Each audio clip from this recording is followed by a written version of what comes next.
कभी जब दुनिया अंधकार में डूबी थी, तब भारत ज्ञान के सूर्य की तरह चमक रहा था।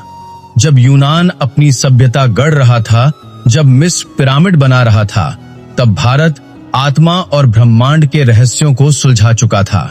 पर आज वही भारत अपने ही अतीत से अनजान है।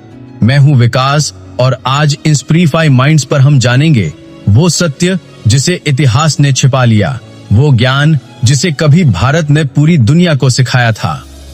कभी इस भूमि पर ऐसी विद्यापीठें थीं जहां ज्ञान नदियों की तरह बहता था।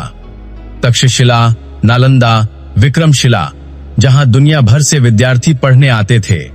जब ऑक्सफोर्ड और कैम्ब्रिज का नाम भी नहीं था, तब नालंदा में 10,000 विद्यार्थी और हजारों ग्रंथ मौजूद थे।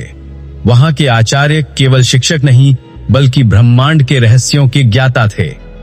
आर्यभट्ट, जिन्होंने 5वीं शताब्दी में अपनी रचना आर्यभट्टीय में लिखा कि पृथ्वी अपनी धुरी पर घूमती है, सूर्य नहीं। उसी भारत में सुश्रुत ने पहली शल्य क्रिया यानी सर्जरी की और अपनी सुश्रुत संहिता में 300 से अधिक उपकरणों और 120 सर्जरी प्रक्रियाओं का वर्णन किया। और जब बाकी दुनिया शरीर को रहस्य मानती थी, तब भारत कहता था शरीरम माध्यम खलु धर्म साधनम, यानी शरीर ही धर्म पालन का प्रथम साधन है। भारत का विज्ञान केवल प्रयोगशाला तक सीमित नहीं था। यहाँ विज्ञान और अध्यात्म एक ही सिक्के के दो पहलू थे। यथा पिंडे तथा ब्रह्मांडे, जो इस शरीर में है वही ब्रह्मांड में है। ऋषियों ने ध्वनि की शक्ति को समझा। उन्होंने जाना कि प्रत्येक मंत्र में एक स्पंदन है जो मन, शरीर और वातावरण को प्रभावित कर सकता है। आज जिसे पश्चिम साउंड फ्रीक्वेंसी हीलिंग कहता है, वो हमारे ऋषियों की हजारों वर्ष पुरानी देन है।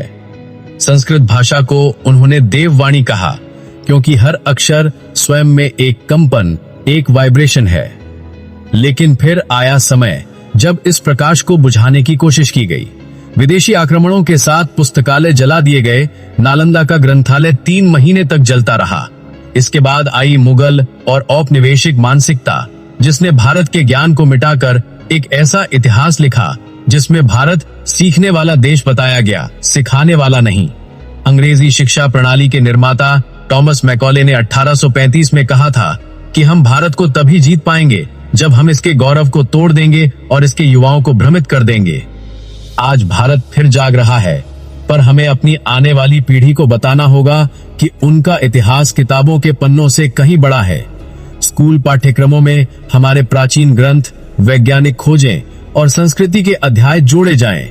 बच्चों को केवल डेट और राजाओं की कहानी नहीं, बल्कि आर्यभट्ट, सुश्रुत, कनाद, पतंजलि जैसे वैज्ञानिकों की सोच सिखाई जाए। सोशल मीडिया और प्लेटफॉर्म्स जैसे इंस्पिरिफाई माइंड्स का उद्देश्य भी यही है कि भारत का असली स्वरूप नई पीढ़ी तक पहुंचे। हमें अपने युवाओं से कहना है, तुम्हारा इतिहास तुम्हारा गर्व है, और जो अपनी जड़ों से जुड़ा होता है उसे कोई तूफान हिला नहीं सकता। मित्रों, भारत कभी सोया हुआ देश नहीं था, उसे बस भुला दिया गया था। अब समय है उस नींद से जागने का। वेदों की आवाज फिर से गूंजे, संस्कृत के अक्षर फिर से बोलें और भारतीय युवा फिर कहें, मैं उस भूमि का पुत्र हूँ जहाँ ज्ञान जन्म लेता है, क्योंकि यदा यदा ही धर्मस्य ग्लानिर्भवति भारत। भगवान स्वयं कहते हैं, जब भी धर्म घटता है मैं फिर अवतरित होता हूँ, और शायद इस बार यह अवतार हमारे ज्ञान जागरण के रूप में आया है। मैं हूँ विकास और आप देख रहे हैं इंस्पिरिफाई माइंड्स, जहाँ हम जगाते हैं वो चिंगारी जो कभी भारत की आत्मा थी। जय भारत, जय संस्कृति, जय ज्ञान।